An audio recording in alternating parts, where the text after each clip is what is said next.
I just got done building this super simple and super cheap motorcycle engine stand. Now, if you guys want to build one yourself, stick around in this video. I'll show you how I did it. I just kind of did like a really rough of what I'd want.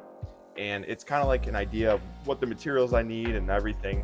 So this is what I'm going to go with. Let's go ahead, jump into this. So for the materials we need one 6-foot piece of 3/4 square tubing, one 6-foot piece of 1-inch square tubing, that's 18 gauge, 16th inch on both of them, 10 3/8 by 1-inch bolts, 10 3/8 hex nuts, and 4 pieces of 1-inch flat stock 3 inches long. Now out of the 1-inch square tubing, I'm cutting 3 pieces 12 inches long.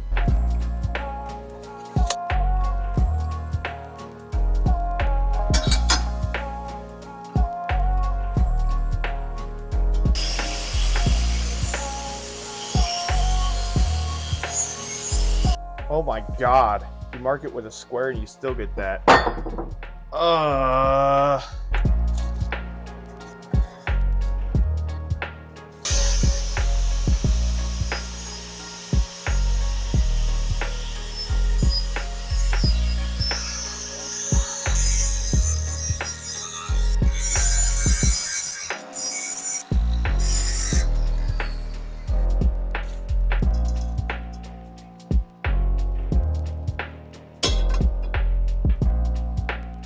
All right, I moved to the Sawzall because apparently I cannot cut straight with a grinder. So let's see if I'm any better.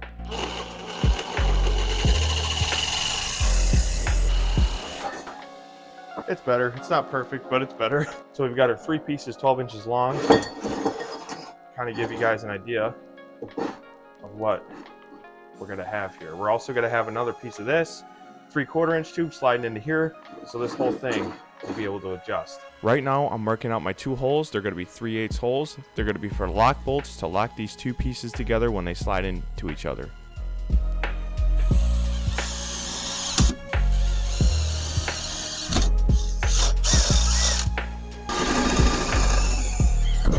Also, by the way, I know there is a drill press right behind me, but didn't want to set it up. So right now I'm setting bolts with nuts on them so I could weld the nuts to the square tube.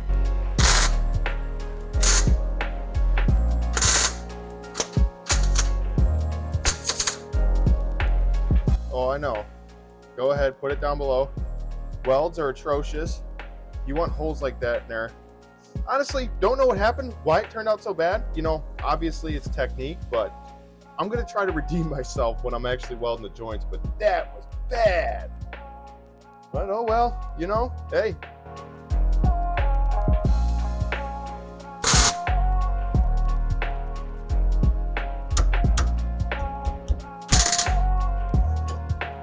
Why is my welder doing this? The potentiometer on my welder is broken. So a lot of times the wire feed speed all of a sudden just shoots up. Then you get things like that. Let's try again. So our T here is made out of 1 inch. You can see on the one end, we got our 2 nuts there. That's for locking the 3/4 inch tube inside down solid. And now I'm cutting a piece of the 3/4, 11 inches long. This will weld to the other 12-inch piece of 1 inch. Now I'm molding up the other leg. The top of this T is made out of 1 inch, and the one coming out of the center is made out of 3/4. That's the piece that's actually going to slide into the other 1-inch tube. You can now see how these pieces slide together in and out, and those 2 bolts will lock in the 2 pieces of tubing, so when you set your length, it'll be solid.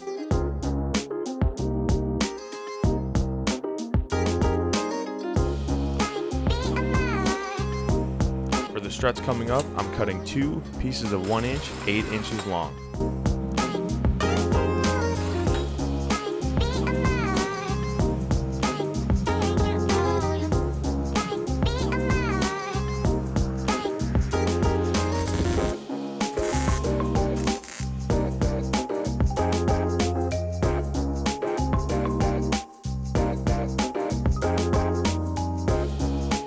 On those 8-inch struts coming up, I'm marking out 2 holes for 2 lock bolts and nuts.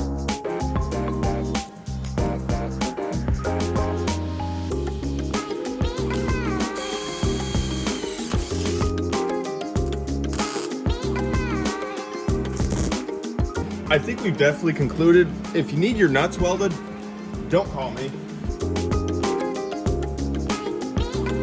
Next, I'm cutting 2 pieces of 3/4, 7 inches long. These will be the legs that slide into those 8-inch struts of 1 inch.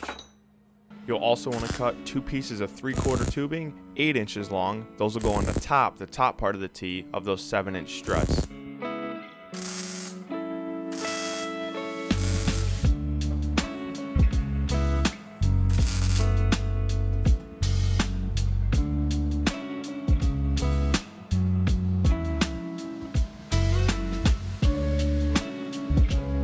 Next, I'll be cutting 4 pieces of 1-inch tube, 1 inch long. These will be the pieces that slide onto that 3/4 for the engine brackets.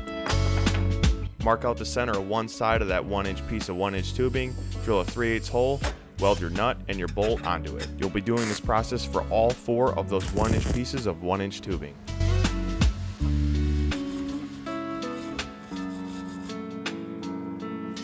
Next, you'll want to take your piece of 1x3 flat stock. You'll need to drill a hole in one end and the center. I didn't have to because I already had these brackets lying around, and you'll want to weld that to those 1-inch pieces of 1-inch tubing. So the framework of it is done. There's a couple things I'm not very happy with. These brackets I'm not happy with. A, because I just can't cut straight, and B, I don't think they look very good. Another thing I'm not happy with is the play between the 1 inch and 3/4. It's very sloppy. And I'm also not happy with these brackets the way I cut them. I should have just kept them square, but I had a fear they wouldn't fit the engine. But, other thing is, obviously the weld on the nuts. Yeah, apparently I can't do that. Everything else turned out pretty good. I'm happy with it. A couple things I don't like, but framework's done. Let's get a coat of paint on this thing and then see if it holds an engine.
As we can see, it's working, and it's working great.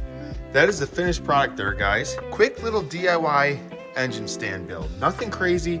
Now, if you're curious on the price, what it costs to build this, for the tubing, the nuts, and the bolts, that's what I need. I already had these brackets lying around. Now, if you already have the nuts and the bolts lying around in the tubing, this will be very cheap to build. But for me, this costs $45 to build. You can buy them close to that price, and it might not look a little so crude around the nuts, but not too bad for something just to hold your engines. It's pretty stable.